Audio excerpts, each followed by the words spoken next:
Hello friends. आज का जो हमारा लेक्चर है बेटा उसमें हम बात करेंगे जनरल ऑर्गेनिक केमिस्ट्री के रेजोनेंस इफेक्ट के बारे में। मगर अगर हमें रेजोनेंस इफेक्ट को सीखना है तो हमें सबसे पहले रेजोनेंस के बारे में पता होना चाहिए कि रेजोनेंस होता क्या है। फिर उसकी वजह से कौन से इफेक्ट होते हैं उसके बारे में बात करेंगे।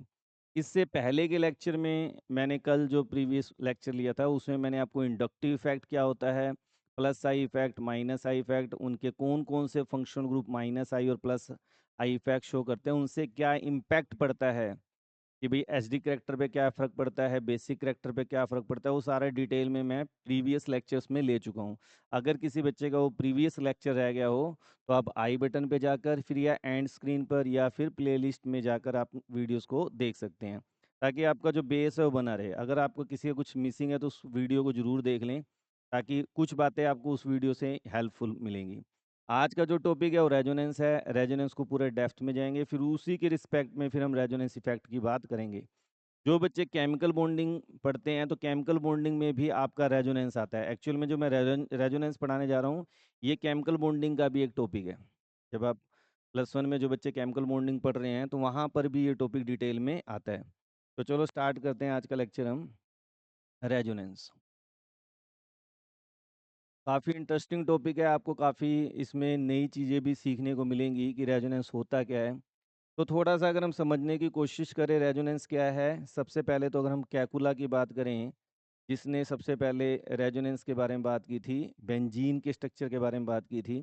अगर मैं बेंजीन के स्ट्रक्चर की बात करूं तो बेंजीन के स्ट्रक्चर को अगर मैं इस टाइप से स्टूडेंट बनाता हूं, आप ध्यान से देखिए, तो अगर मैंने इसकी नंबरिंग कर दी तो 1 और 2 के बीच में कौन सा बॉन्ड करेक्टर है, सिंगल बॉन्ड करेक्टर। और 2 और 3 के बीच में कौन सा बॉन्ड करेक्टर है, डबल। मगर जब इसको एक्सपेरिमेंटली स्टडी किया गया तो देखा गया कि ना तो ये प्योर सिंगल आ रहा है ना ही ये प्योर डबल बॉन्ड करेक्टर आ रहा है, ये पार्शियली डबल बॉन्ड करेक्टर आ रहा है। तो साइंटिस्ट्स को काफ़ी दिक्कतें हुई, उन्होंने सोचा कि भाई एक्चुअल में हो क्या रहा है। तो कैकुला जो साइंटिस्ट है जिसने ये 2 स्ट्रक्चर दिए, कैकुला ग्रेट साइंटिस्ट था। तो इसने इस कॉन्सेप्ट को एक्सप्लेन किया। इसने सपने में देखा कि भाई 2 सांप हैं जो एक दूसरे को खाने के लिए गोल गोल घूम रहे हैं, यानी एक सांप दूसरे की पूंछ पकड़ने की कोशिश कर रहा है, वो वाला दूसरे की, इस तरह गोल गोल घूम रहे हैं। तो वहां से जब वो इस तरह उसको सपने में लगा कि भाई बीच में कुछ घूम रहा है, तो उसके दिमाग में आया, उससे पहले हम इसको लोकेलाइज बॉन्ड मानते थे, यानी pi electron are not movable. मगर फिर कैकुला ने कहा नहीं, हो क्या रहा है एक्चुअल में, जो इसके पाई इलेक्ट्रॉन हैं ये डीलोकेलाइज्ड हैं। ये क्या कर रहे हैं, मोशन कर रहे हैं। इसके इलेक्ट्रॉन यहाँ गए, इसके इलेक्ट्रॉन यहाँ गए, इसके इलेक्ट्रॉन यहाँ गए, और यही डबल बॉन्ड करेक्टर क्या होगा, फिर इसी का हमने क्या स्ट्रक्चर बना दिया, ये।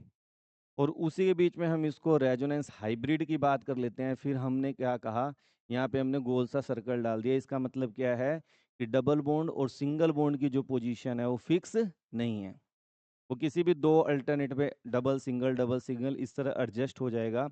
और यहाँ से कॉन्सेप्ट आया डीलोकेलाइजेशन ऑफ पाई इलेक्ट्रॉन। और जो डीलोकेलाइजेशन ऑफ पाई इलेक्ट्रॉन है इसी को हम क्या बोलते हैं, रेजोनेंस बोलते हैं। अब अगला कॉन्सेप्ट हमारे माइंड में अराइज होता है कि सर रेजोनेंस कहाँ कहाँ पर लगेगा और कैसे हम इसके स्ट्रक्चर बनाएंगे, ये सारी चीज़ें मैं आपको बता देता हूँ। तो सबसे पहले बात ले लेते हैं, एक छोटा सा एग्जाम्पल लेते हैं। मान लो मैंने कार्बोनेट की बात की, इसकी बात की कार्बोनेट की, आप लोगों ने काफ़ी स्ट्रक्चर का रखा है। अब कार्बोनेट का रेजोनेटिंग स्ट्रक्चर बनाने को कहूँ तो आप क्या कहेंगे कि सर इसके जो इलेक्ट्रॉन है यहाँ गए, ये क्या बन गया, पाई बॉन्ड। और इसके जो पाई इलेक्ट्रॉन है वो आगे मूव कर गए। तो यहाँ पे इसी का रेजोनेटिंग स्ट्रक्चर क्या बनेगा बेटा, यहाँ नेगेटिव, यहाँ डबल बॉन्ड हो, और यहाँ पे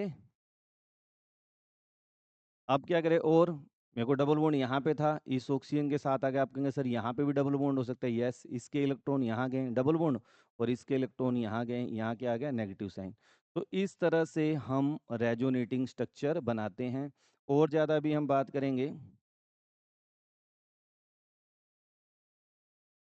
तो ये, अब कई बच्चे जो मेमोराइज करते हैं वो ऐसे करते हैं, सर एक बार डबल बॉन्ड यहाँ पे आ गया, एक बार डबल बॉन्ड यहाँ पे आ गया, एक बार डबल बॉन्ड यहाँ पे आ गया।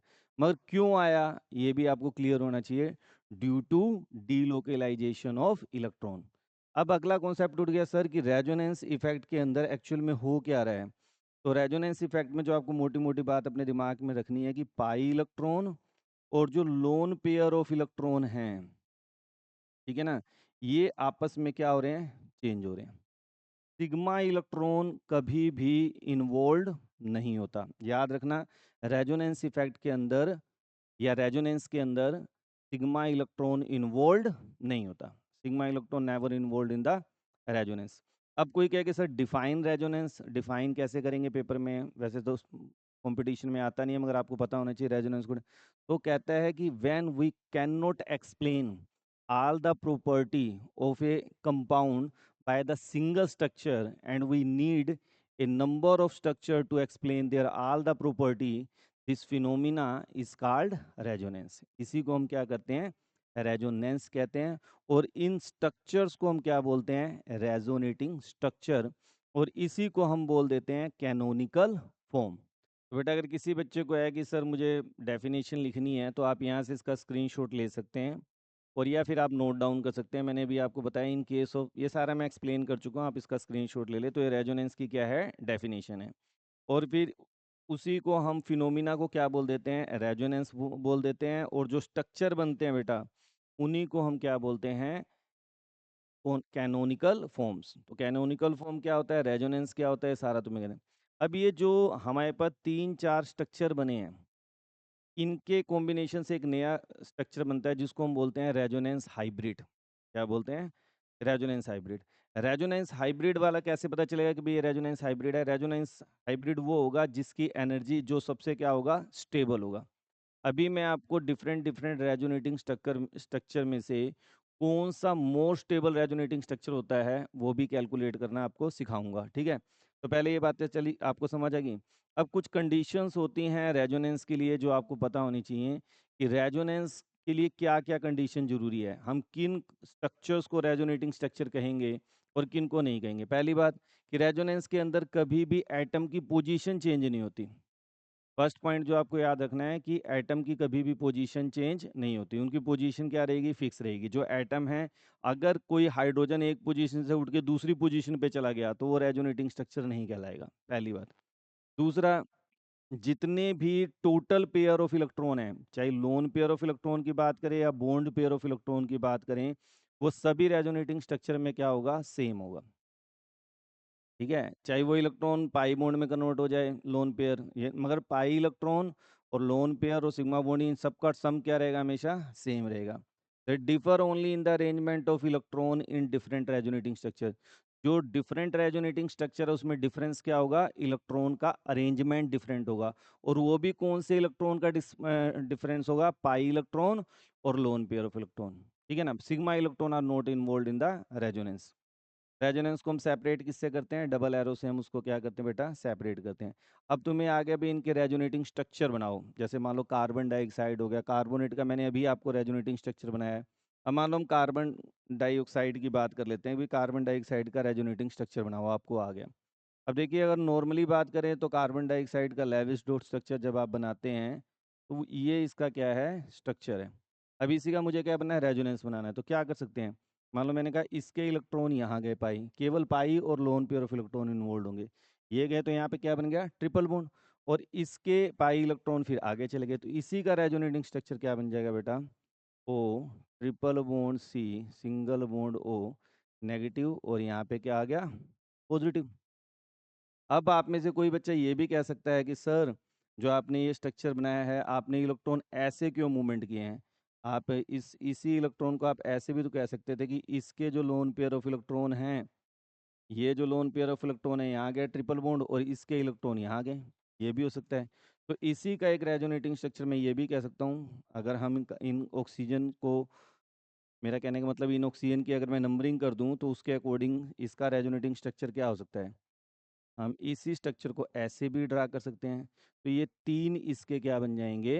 रेजोनेटिंग स्ट्रक्चर बन जाएंगे। ये दोनों क्या है? एक तरह से आइडेंटिकल रेजोनेटिंग स्ट्रक्चर है। ठीक है ना? They are identical resonating structure.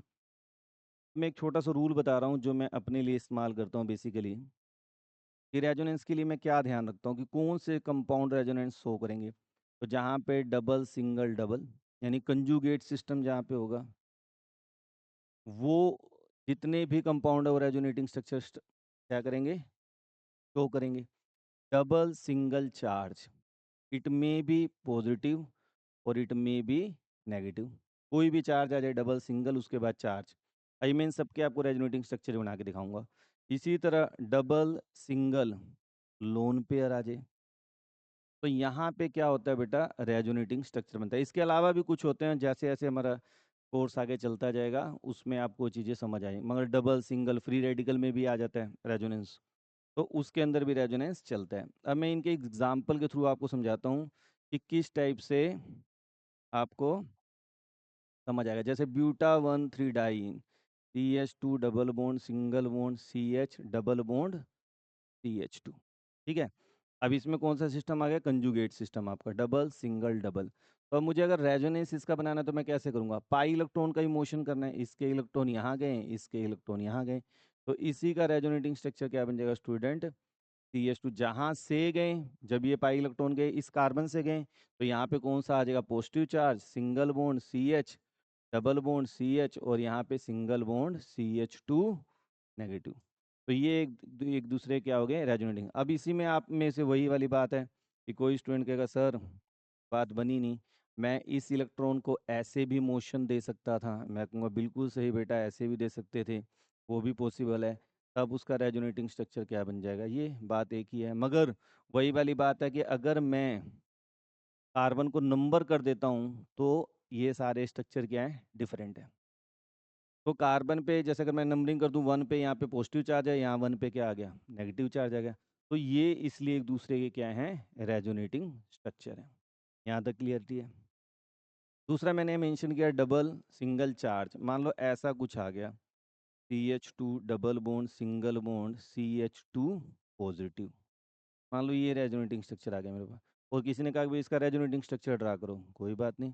तो यहाँ पाई इलेक्ट्रॉन है, इसके इलेक्ट्रॉन गए यहाँ पे, तो इसी का क्या स्ट्रक्चर आ जाएगा, रेजोनेटिंग सिंगल बॉन्ड, यहाँ पे क्या आ गया, पॉजिटिव CH डबल बॉन्ड, तो ये क्या बन गया इसका रेजोनेटिंग स्ट्रक्चर। इसी तरह का नेगेटिव चार्ज आ जाए, जो ही नहीं कि पॉजिटिव की बात करें, मान लो नेगेटिव आ जाए, नेगेटिव ले लेते हैं, जैसे कि CH2 double bond CH single bond CH2 negative होता सपोज करिए, बट अब एरो अलग ढंग से चलेगा। हमेशा इलेक्ट्रॉन एरो कहाँ चलता है, नेगेटिव टू पॉजिटिव, इसके इलेक्ट्रॉन यहाँ गए और अब इसके इलेक्ट्रॉन यहाँ गए, तो इसका क्या रेजोनेटिंग स्ट्रक्चर बन गया, CH2 negative CH double bond. अब बड़ा इंपॉर्टेंट पॉइंट यहाँ पे आपको सीखने वाला है, और ये कई बच्चे इस चीज़ को सीख नहीं पाते हैं कि सर एरो नोटेशन कैसे करते हैं। और ये एक बड़ा अच्छा एग्जांपल है जिससे कि आप एरो नोटेशन सीख सकते हैं। ध्यान से देखिए बेटा, इस केस में मैंने एरो कैसे चलाया, यहाँ से यहाँ, और जबकि इस केस में मैं एरो कैसे चला रहा हूँ, ऐसे दो, सरवाए। वजह क्या है कि देखो जहाँ इलेक्ट्रॉन डेफिशिएंसी होगी, एरो हमेशा याद रखना कि वहीं जाएगा। एरो के मोशन का मतलब है, एरो का जो डाउन है ये वाला पॉइंट, इसका मतलब यहाँ से इलेक्ट्रॉन जा रहे हैं, जहाँ पे एरो जा रहा है वहाँ पे इलेक्ट्रॉन जा रहे हैं। इलेक्ट्रॉन कहाँ जाएगा, जहाँ इलेक्ट्रॉन डेफिशिएंसी होगी। या फिर इलेक्ट्रॉन मूव कहाँ से करेगा, जो इलेक्ट्रॉन रिच होगा। अब यहाँ पे Cl नेगेटिव रिच है इलेक्ट्रॉन, तो ये अपना इलेक्ट्रॉन क्या कर रहा है, यहाँ देगा, पाई इलेक्ट्रॉन दिए, यहाँ पाई बॉन्ड बन गया। अब यहाँ अगर पाई बॉन्ड बन गया, दो और दो चार और एक हाइड्रोजन, 5 बॉन्ड, यानी कार्बन पे इलेक्ट्रॉन डेंसिटी क्या होगी, ज़्यादा होगी। तो ये अपने आप को स्टेबलाइज करने के लिए इलेक्ट्रॉन को आगे क्या करेगा, धक्का मारेगा। तो इस पे कौन सा है, तो ये इस तरह से हम क्या करते हैं, रेजोनेंस को ड्रा करते हैं और रेजोनेटिंग स्ट्रक्चर हमारे बनते हैं। यहाँ तक क्लियर है। अब जब इसी रेजोनेंस को हम, क्योंकि मैंने हेडिंग क्या दी है, रेजोनेंस इफेक्ट, अब मैं उसको भी आपको सिंपल लैंग्वेज में यहाँ पे समझा देता हूँ कि रेजोनेंस इफेक्ट क्या होता है। अब ध्यान से देखिए, मान लो मैंने कहा CH2 double bond CH single bond Cl। अब अगला एग्जाम्पल भी ले लो इसी बहाने कि भाई डबल सिंगल लोन पेयर आ गया, क्या आ गया हमारे पास, डबल सिंगल लोन पेयर। अब कैसे ये स्ट्रक्चर बनेगा उसको समझ लेते हैं बड़े ध्यान से, एक एक, और आपके माइंड में वो पिक्चर क्लियरिटी होनी चाहिए कि भाई किस तरह से बन रहा है। अब देखो मेरे को ये स्ट्रक्चर बनाना है तो कैसे करूँगा, इसके इलेक्ट्रॉन गए यहाँ पे और इसके इलेक्ट्रॉन गए यहाँ पे। अब इसका रेजोनेटिंग स्ट्रक्चर क्या बनेगा, फंक्शनल ग्रुप जो लगा हुआ है आपका, अब ध्यान से सुनना मेरा, जब आपका फंक्शनल ग्रुप जो कंजुगेटेड सिस्टम के साथ अटैच होगा, डबल बॉन्ड के साथ या बेंजीन के साथ अटैच होगा, वो फंक्शनल ग्रुप अगर डबल बॉन्ड जिस साइड है या फिर जहाँ पे बेंजीन है उसको इलेक्ट्रॉन दे रहा है, क्या कर रहा है, इलेक्ट्रॉन दे रहा है, ये इलेक्ट्रॉन दे रहा है, ये इलेक्ट्रॉन डोनेटिंग ग्रुप हो गया, या हम कहें इलेक्ट्रॉन रिलीजिंग ग्रुप हो गया। और कल हमने बात की थी जो इलेक्ट्रॉन रिलीजिंग ग्रुप होते हैं वो कौन से होते हैं, प्लस। तो ये कौन सा फंक्शनल ग्रुप कौन सा इफेक्ट शो करेगा, प्लस आर इफेक्ट। कौन सा इफेक्ट शो करेगा, प्लस आर इफेक्ट। तो जितने भी फंक्शनल ग्रुप, अब आप कहेंगे सर हमें कैसे पता चलेगा कौन प्लस आर इफेक्ट शो कर रहा है कौन माइनस आर कर रहा है, कौन से फंक्शनल ग्रुप। तो जितने फंक्शनल ग्रुप जिसमें सिंगल बॉन्ड और लोन पेयर होते हैं, एक्सेप्शंस आर एवरीवेयर, मगर 99% जगह यही क्या करेगा, काम करेगा। ठीक है, तो आपको सिंपल सा रूल याद रखना है कि जिन फंक्शनल ग्रुप में सिंगल बॉन्ड और लोन पेयर है वो सब के सब क्या करेंगे, प्लस आर इफेक्ट शो करेंगे। जैसे कि क्लोरीन है, ब्रोमीन है, तीन तीन लोन पेयर है इनके पास, आयोडीन है, क्लोरीन है, ईथर आ गया, एल्कोहल आ गया, अमीन आ गया। ठीक है ना, primary amine, secondary amine, tertiary अमीन, ये आ गए। तो भाई कौन ज़्यादा स्टेबल है, इस टाइप का मान लो question आ गया आपको, तो कैसे आप समझेंगे वो चीज़ आपको देखने वाली बात है। तो यहाँ तक समझ आ गया, तो ये सारे के सारे क्या करेंगे बेटा, प्लस आर इफेक्ट शो करेंगे। ये फटाफट नोट कर लीजिए, फिर इसके बाद मैं माइनस आर इफेक्ट की बात करता हूँ।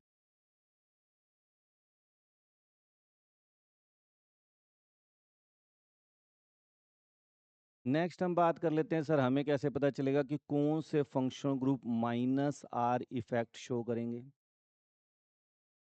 ठीक है ना, तो बिल्कुल सिंपल सा रूल बता रहा हूँ, जिन फंक्शनल ग्रुप में डबल एंड ट्रिपल बॉन्ड होंगे, जिन फंक्शनल ग्रुप में डबल एंड ट्रिपल बॉन्ड होंगे वो सारे के सारे माइनस आर इफेक्ट शो करेंगे। जैसे कि साइनाइड, नाइट्रो, ठीक है, आपका आ गया एल्डिहाइड, कार्बोक्सिलिक एसिड, कीटोन। ठीक है ना, ये सारे के सारे क्या करेंगे बेटा, दे शो माइनस आर इफेक्ट। पर ये शो कैसे करेंगे, थोड़ा एक स्ट्रक्चर के थ्रू समझते हैं। CH2 double bond CH single bond C double bond OH आ गया। ठीक है ना, पहली बात तो डबल सिंगल डबल तो रेजोनेंस तो हो गई होगा। ठीक है ना, मगर अब एरो कैसे चलेंगे ये बड़ा इंपॉर्टेंट है। जब हमारे पास Cl था तो मैंने Cl से इलेक्ट्रॉन दिया था कंजुगेटेड सिस्टम की तरफ। अब यहाँ पे एरो कैसे चलेंगे ध्यान से देखिए, यहाँ पे एरो जो ये पाई इलेक्ट्रॉन है, ठीक है ना, ये भी पाई इलेक्ट्रॉन है। अब यहाँ एरो ऐसे चलेंगे, इसके इलेक्ट्रॉन इधर गए, इसके इलेक्ट्रॉन इधर गए।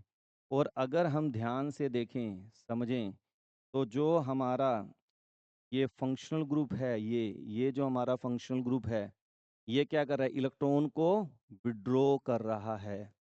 क्या कर रहा है, इलेक्ट्रॉन को विड्रॉ कर रहा है। इसलिए कौन सा इफेक्ट शो करेगा, माइनस आर इफेक्ट। तो ये जितने भी फंक्शनल ग्रुप हैं वो सब के सब क्या हैं, इलेक्ट्रॉन विड्रॉइंग ग्रुप हैं। और जितने भी इलेक्ट्रॉन विड्रॉइंग ग्रुप होंगे जो कंजुगेटेड सिस्टम से इलेक्ट्रॉन को विड्रॉ कर रहे हैं, उन्हें हम क्या कहेंगे, माइनस आर इफेक्ट। तो इसका माइनस आर इफेक्ट क्या लग जाएगा, CH2 single bond CH double bond O पे नेगेटिव, और यहाँ पे क्या आ गया, पॉजिटिव।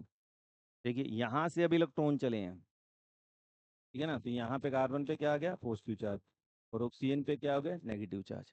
तो इसको हम क्या बोलेंगे, माइनस आर, क्योंकि फंक्शन ग्रुप क्या कर रहा है, विड्रॉ। फटाफट नोट कर लीजिए। हाँ जी, इंग्लिश क्या कह रही,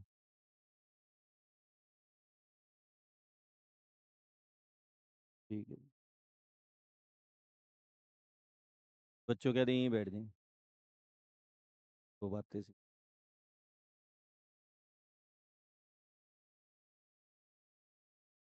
अब थोड़ा सा लेवल को और हाई पे करते हैं, ठीक है ना। और अगर आप जो स्ट्रक्चर मैं बनाने जा रहा हूँ अगर ये सीख गए तो रेजोनेंस की मेन चीज़ है, ऑर्गेनिक का बहुत ही बड़ी चीज़ सीख गए समझ लो आप।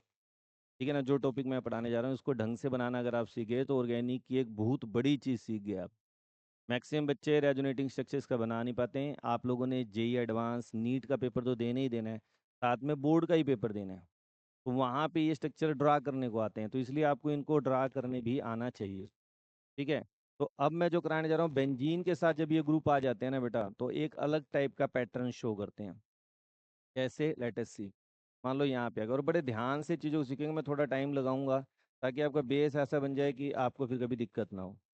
हमेशा याद रखिए, मैंने पहले ही बोल दिया है कि केवल रेजोनेंस में कौन इन्वॉल्व होगा, बता दीजिए। Pi electron and loan pair of electron. तो जिनको मैंने दिखाया है केवल यही इलेक्ट्रॉन रेजोनेंस में इन्वॉल्व होगा। ठीक है जी, अब क्या करेंगे, ध्यान से देखिए कि जैसे ये पाई इलेक्ट्रॉन है, अब इसके इलेक्ट्रॉन गए यहाँ पे, ध्यान से देखना बेटा। अच्छा, ये इलेक्ट्रॉन दे क्यों रहा है, अभी मैंने आपको बताया क्लोरीन क्या करेगा, प्लस आर इफेक्ट शो करेगा।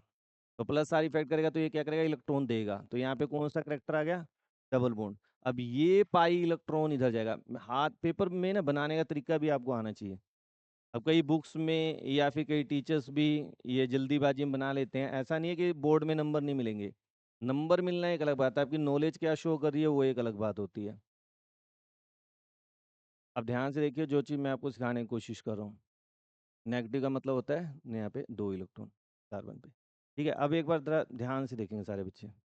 यहाँ पे डबल बॉन्ड आ गया, इसने इलेक्ट्रॉन दिए, यहाँ पे डबल बॉन्ड आ गया। अब इसके इलेक्ट्रॉन चले गए यहाँ पे नेगेटिव हुए, और यहाँ पे क्या है, लोन पेयर ऑफ। अब अगला जो मूवमेंट होगा वो कैसे होगा, पहले समझते हैं चीज़ों को। अब ये मूवमेंट हुआ क्यों, अगर मैं वैसे अगर ध्यान से कहूँ तो आप कहेंगे सर ये इलेक्ट्रॉन जब यहाँ गया तो यहाँ पे डबल बॉन्ड बन गया। दो बॉन्ड ये, दो ये चार और एक पाँच, यानी इस कार्बन के साथ पांच बॉन्ड बन रहे हैं।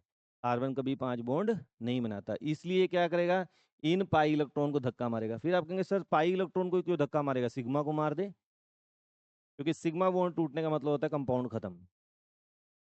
इसलिए सिग्मा इलेक्ट्रॉन का कंप्लीट मूवमेंट कभी नहीं दिखाते हैं, अगर दिखा रहे हैं तो वहां पे वो कंपाउंड वहां से क्या हो जाएगा, ब्रेक हो जाएगा। ठीक है ना। हम रेजोनेटिंग स्ट्रक्चर में केवल क्या कर रहे हैं, डीलोकलाइजेशन ऑफ पाई इलेक्ट्रॉन और लोन पेयर इसीलिए कर रहे हैं कि compound as it is exist करता है। मगर ड्यू टू दीज डीलोकलाइजेशन, जब ये इलेक्ट्रॉन डीलोकलाइज होंगे, नंबर ऑफ मैं इसके 5 रेजोनेटिंग स्ट्रक्चर बनाऊंगा, तो उसकी वजह से होगा क्या है, जब जैसे जैसे इलेक्ट्रॉन मोशन कर रहे हैं वैसे वैसे एनर्जी क्या कर रहे हैं, रिलीज कर रहे हैं। और जितनी एनर्जी रिलीज करेंगे तो कंपाउंड की जो रेजोनेंस हाइब्रिड जो स्ट्रक्चर बनेगा उसकी एनर्जी क्या हो जाएगी, लोएस्ट हो जाएगी। और जितनी एनर्जी कम होगी उतना वो कंपाउंड क्या हो जाएगा, स्टेबल हो जाएगा। And that's why, due to एक कंपाउंड ऐसा है जो रेजोनेटिंग स्ट्रक्चर नहीं शो कर रहा है, एक ऐसा है जो रेजोनेटिंग स्ट्रक्चर शो कर रहा है, उसमें से जो रेजोनेंस शो कर रहा है वो मोर स्टेबल होता है। तो for the stability of compound we explain resonance effect and resonance. ठीक है, तो अब इसका रेजोनेटिंग स्ट्रक्चर क्या बन गया, ये बन गया। अब अगला मूवमेंट क्या होगा, अब ये वाले इलेक्ट्रॉन गए यहाँ पे। अच्छा सर मूवमेंट होगा क्यों, पड़े रहे वहीं पे, नहीं हो सकता, क्यों, क्योंकि अगर किसी भी स्पीसीज पे नेगेटिव या पॉजिटिव चार्ज है तो वो स्टेबल हो ही नहीं सकता। जो नेगेटिव है तो उसकी टेंडेंसी होगी देने की, पॉजिटिव है तो उसकी टेंडेंसी होगी लेने की। तो ये अपने आप को इलेक्ट्रॉन देना लेना इनका चलता रहेगा तब तक जब तक स्टेबल ना हो जाए। अब इधर चला गया। अब अगला क्या होगा सर, ऐसा हुआ तो दो बॉन्ड ये हाइड्रोजन यहाँ पे ऑलरेडी पड़े ही हुआ है, एक, दो ये, तीन ये, चार ये आ गया, पांच हो गए। तो अपने आप को स्टेबल करने के लिए इन पाई इलेक्ट्रॉन को आगे क्या करेगा, धक्का देगा, चल भाई आगे। ठीक है, तो यहाँ पे क्या आ गया, नेगेटिव डबल बॉन्ड और यहाँ पे डबल Cl पॉजिटिव। बाकी रिमेनिंग स्ट्रक्चर क्या रहेगा, सेम। नेक्स्ट में फिर क्या होगा बेटा, इसके इलेक्ट्रॉन यहाँ गए और इसके पाई इलेक्ट्रॉन यहाँ गए। ये मुझे देख देख के आप बेटा कॉपी में जरूर बनाएं। ठीक है, मैं बहुत ज़्यादा स्लो नहीं चल सकता क्योंकि फिर आप ही कहेंगे कि सर काफ़ी सिलेबस है, कैसे होगा। Cl positive. अब इसके इलेक्ट्रॉन यहाँ गए और फिर इसके इलेक्ट्रॉन यहाँ चले। तो ये इसके बन गए क्या, पांच रेजोनेटिंग स्ट्रक्चर। अब ये इलेक्ट्रॉन यहाँ गए तो इसका क्या बन जाएगा बेटा, रेजोनेटिंग स्ट्रक्चर। अगला, लास्ट। अभी लास्ट वही, लौट के बुद्धू घर को वापस आए। अब ये दोबारा आपका यहीं पे क्लोरीन एज इट इज बन गया। आपके सर ये पहला और दूसरा लास्ट क्या है, सेम हो गया। वजह क्या होगी, अब इनमें केवल चेंज क्या हुआ है, यहाँ डबल बॉन्ड की पोजीशन को ध्यान से देखिए और यहाँ पे डबल बॉन्ड की पोजीशन को ध्यान से देखिए। केवल डबल बॉन्ड की पोजीशन क्या हुई है, चेंज हुई है। और इसी को हम क्या बोलते हैं, रेजोनेंस। और जब फंक्शनल ग्रुप की वजह से रेजोनेटिंग स्ट्रक्चर बनते हैं उसी को हम बोल देते हैं रेजोनेंस इफेक्ट, और इसी को हम क्या बोलते हैं, मीजोमेरिक इफेक्ट। क्या बोलते हैं, मीजोमेरिक इफेक्ट। अगर यहाँ पे क्लोरीन है, ये क्लोरीन कौन सा इफेक्ट शो कर रहा है, प्लस एम इफेक्ट, और इसी को हम प्लस आर, एक ही बात है। अभी बताओ, अब अगर सर कोई माइनस आर वाला आ जाए तो कैसे रेजोनेटिंग स्ट्रक्चर बनेंगे, अब उसको भी हम थोड़ा सा समझ लेते हैं। मान लो यहाँ पे मैंने कार्बोक्सिलिक एसिड लगा ली। ये बहुत ही इंपॉर्टेंट टॉपिक है बेटा, मैं बार बार कह रहा हूँ, आपके लिए काफ़ी इंपॉर्टेंट कॉन्सेप्ट है, इसको अच्छी तरह समझ के चलें। अब इसका अगर मुझे अब कई कई बच्चों के दिमाग में आएगा, सर हमें कंपटीशन में रेजोनेटिंग स्ट्रक्चर नहीं बनाने हैं। मुझे ही पता है कि आपको नहीं बनाने, मगर जब तक आपका बेस ही नहीं होगा तो आप जो क्वेश्चन घूमेंगे आपको समझ ही नहीं आएंगे। इसलिए आपको अब माइंड में वो पिक्चर, जब तक पांचों के पांचों रेजोनेटिंग स्ट्रक्चर आपके दिमाग में नहीं होंगे, आपको कई कॉन्सेप्ट क्लियर ही नहीं होंगे। अब जैसे बेंजोइक एसिड है, इसकी ब्रोमिनेशन करेंगे तो मेटा पे जाके ब्रोमीन लगेगा, और अभी क्लोरोबेंजीन है, उसकी ब्रोमिनेशन करूंगा तो ऑर्थो और पैरा पे लगेगा। क्यों लगेगा? क्योंकि कभी। अब कैसे, मैं अभी आपको एक्सप्लेन करता हूँ। यहाँ समझ आ गया आपको? अब इसी का अगर मुझे रेजोनेटिंग स्ट्रक्चर बनना है, अब ध्यान से देखिए, ये कौन सा फंक्शनल ग्रुप है बेटा? आपने सर माइनस आर इफेक्ट वाला या माइनस एम की बात कह सकते हैं। तो इसका मतलब ये क्या करेगा, ये conjugated system double single Sibal जो है, उससे इलेक्ट्रॉन को क्या करेगा, अपनी तरफ विड्रॉ करेगा। तो इसका रेजोनेटिंग स्ट्रक्चर क्या बन जाएगा, ये। अब इसका रेजोनेटिंग स्ट्रक्चर मुझे बनाना है तो क्या बनेगा, ये। अब यहाँ पे क्या आ गया, डबल बॉन्ड, सी पे ओ पे नेगेटिव ओ एच, और बाकी रिमेनिंग स्ट्रक्चर क्या रहेगा, सेम। अब यहाँ पे क्या आ गया, पॉजिटिव। यहाँ पे बस अब एक ही एरो चलेगा। अब इस पॉजिटिव चार्ज को स्टेबलाइज करने के लिए क्या होगा, इसके पाई इलेक्ट्रॉन यहाँ गए, अब यहाँ डबल बॉन्ड बन गया। ठीक है। अब अगर यहाँ डबल बॉन्ड बन गया तो यहाँ पे क्या आ जाएगा, अब पॉजिटिव चार्ज। रिमेनिंग स्ट्रक्चर क्या रहेगा आपका, सेम। रिमेनिंग स्ट्रक्चर क्या रहेगा, सेम। और व्हाट हैपन, अगले में क्या होगा, जो ये पाई इलेक्ट्रॉन है ये गए यहाँ पे। अब यहाँ पे क्या हो जाएगा बेटा,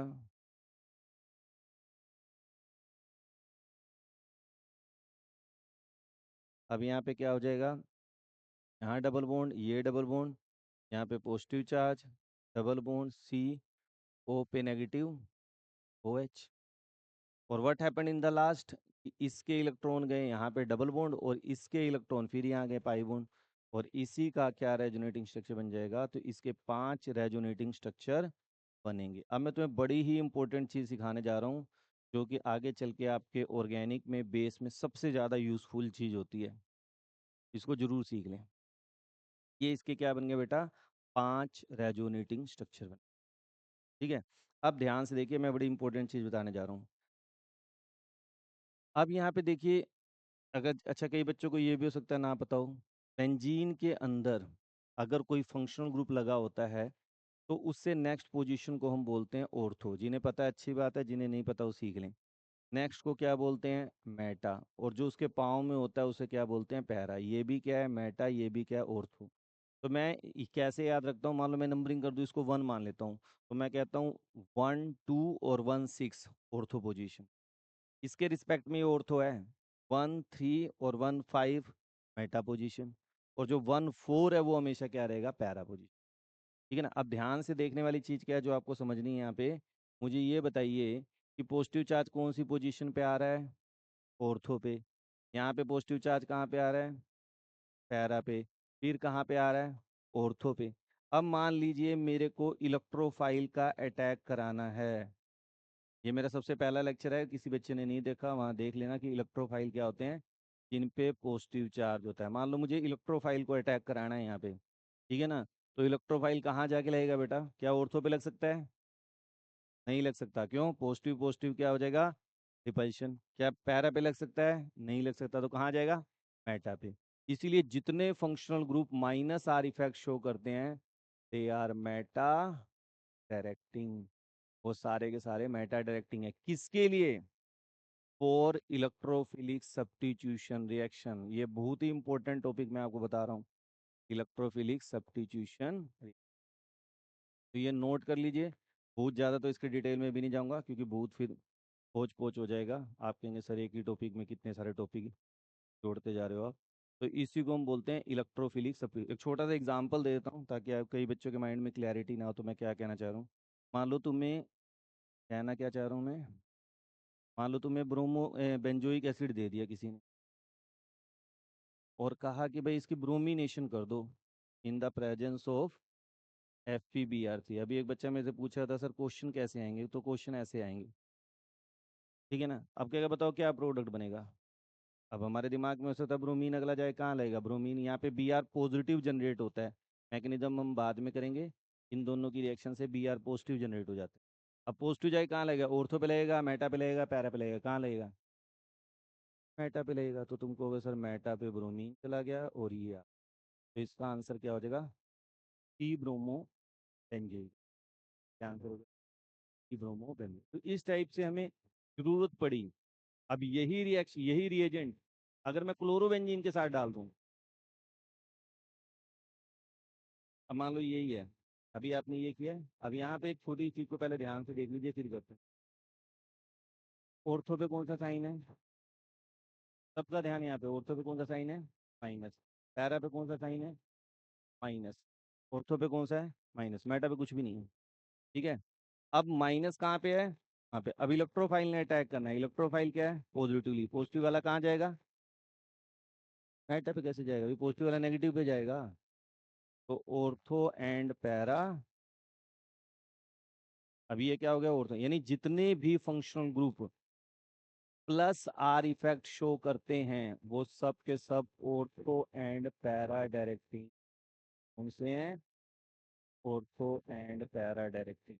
जितने भी functional group plus R effect show करते हैं they all are ortho and para. किसके लिए? बोलिए किसके लिए?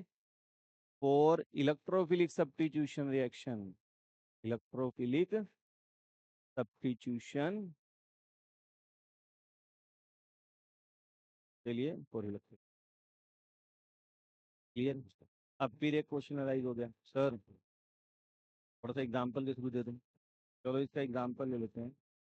मान लो मैंने लिया क्लोरोबेंजीन और मैंने कहा बेटा इसकी ब्रोमिनेशन करो। सेम कंडीशन ले रहा हूँ मैं, FeBr3 एनहाइड्रस। ठीक है ना? अब मैंने कहा बेटा क्या प्रोडक्ट बनेगा? तो अब कहाँ बन जाएगा? Cl। एक बार ऑर्थो पे और एक बार कहाँ बन जाएगा? तो ये आपका क्या बन गया? जाना है बेटा कैसे? तो स्टूडेंट, यानी कि टॉपिक करते करते मैं थोड़ा सा आगे चला गया रेजोनेंस इफेक्ट के ऊपर भी, मगर बीच में एक छोटा सा टॉपिक रह गया जो आपके लिए काफ़ी इंपॉर्टेंट होता है, दैट इज रेजोनेंस एनर्जी। तो कई बार पूछ लिया जाता है भाई रेजोनेंस एनर्जी क्या है। रेजोनेंस एनर्जी के बेस पे स्टेबिलिटी ऑफ कंपाउंड की भी बात की जाती है। क्या होता है रेजोनेंस एनर्जी? अभी आपने देखा कि हमने नंबर ऑफ स्ट्रक्चर्स बनाए। मान लो मैंने क्लोरोबेंजीन के 5 रेजोनेटिंग स्ट्रक्चर बनाए। अब पांचों की जो एनर्जी होगी इंडिविजुअल अलग अलग स्ट्रक्चर्स की, वो क्या होगी? डिफरेंट होगी। ठीक है ना? अब मान लो मेरे एक इमेजिनेशन के लिए क्या है, मैंने कि उसके 4 रेजोनेटिंग स्ट्रक्चर बन रहे हैं। तो उनकी अरे एनर्जी को मैंने क्या कर दिया? अरेंज कर दिया। एक क्या बनता है? Resonance hybrid. रेजोनेंस हाइब्रिड क्या होता है? जो इनका मिक्सचर होता है एक तरह से। भाई ये हमारा जिसकी लोवेस्ट एनर्जी होगी वो तो रेजोनेंस हाइब्रिड। अब इन चारों में से जिसकी मोस्ट स्टेबल कंट्रीब्यूटिंग स्ट्रक्चर होगा, जो मोस्ट स्टेबल होगा, उसकी जो एनर्जी होगी, और वो जो रेजोनेंस हाइब्रिड है, इन दोनों की एनर्जी गैप को हम क्या बोलते हैं? Resonance energy. तो कोई पूछे भाई रेजोनेंस एनर्जी क्या है, तो आप कहेंगे it is the difference between resonance hybrid energy and most stable contributing structure energy. उन दोनों की एनर्जी को ही हम क्या बोलते हैं? Resonance energy. जितना ज़्यादा रेजोनेंस एनर्जी का गैप होगा, ठीक है ना, उतना कंपाउंड क्या हो जाएगा आपका? स्टेबल। ठीक है ना? तो ये हमें बात करनी है। अब रेजोनेंस एनर्जी निकालते कैसे हैं, थोड़ा सा उसका एक बात भी कर लेते हैं। तो रेजोनेंस एनर्जी के लिए बात एक अलग ही टाइप का, हम इसके ऊपर एक वीडियो बनेगी और एक वीडियो लेक्चर जाएगा कि रेजोनेंस एनर्जी के बेस किस तरह से हमें पता चलेगा कौन सा स्टेबल है, किस टाइप से निकालते हैं। तो एंथोल्पी ऑफ फॉर्मेशन हो गया, हाइड्रोजनेशन हो गया, कंबशन हो गया, इनके थ्रू हम रेजोनेंस एनर्जी को कैलकुलेट करते हैं। How to calculate resonance energy, उसके ऊपर मैं एक अलग से आपको वीडियो लेक्चर दूंगा। मैं फिलहाल एक मोटा मोटा बात कर लेते हैं कि रेजोनेंस एनर्जी को कैलकुलेट कैसे किया, क्या है, क्योंकि एक्सपेरिमेंटल कॉन्सेप्ट। टोरनकाइट has been calculated from the heat of hydrogenation. मैंने एक साइक्लोहेक्सीन लिया और उसके अंदर हाइड्रोजन की एडिशन करा दी। अब ये डाटा ये क्यों आया? ये एक्सपेरिमेंटल है, ये आपको थोड़ा सा मेमोराइज करना पड़ेगा। तो जब इसमें हाइड्रोजन ऐड कराया तो उसने क्या किया? 119.5 किलो जूल एनर्जी क्या हुई है? रिक्वायर्ड है। प्लस आ गया, यानी इतनी एनर्जी रिलीज करा, सॉरी, इतनी एनर्जी क्या की उसने? रिलीज कर दी। एक बॉन्ड को ब्रेक करके हाइड्रोजन को ऐड कराया तो ये हो गया। अब मान लो मेरे पास ये बेंजीन है। अब वो कहते हैं इसको बेंजीन मत मानो, इसको क्या मान लो? Cyclo hexa 1,3,5 trying. मान लीजिए साइक्लो हेक्सा 1,3 ट्राईन है। यहाँ पे रेजोनेंस नहीं हो रहा। वो कहता मान लो कि यहाँ पे रेजोनेंस नहीं हो रहा। अगर रेजोनेंस नहीं हो रहा और मैंने 3 हाइड्रोजन इसमें ऐड करा दिए, 6 हाइड्रोजन, यानी एक जगह यहाँ पे H2 तो उस टाइम टोटल एनर्जी रिलीज कितनी होगी, तो इसी को 3 से मल्टीप्लाई कर दो, 358.64 किलो जूल एनर्जी क्या हो जाएगी बेटा, रिलीज हो जाएगी। ठीक है ना। मगर उसने कहा कि अगर जब हम बेंजीन की बात करते हैं तो जब but experimentally it was found that 208.64 kilo joule इसकी क्या है, रेजोनेंस एनर्जी है। जो इसकी एक्सपेरिमेंटली वैल्यू है वो कितनी आई, 208.64।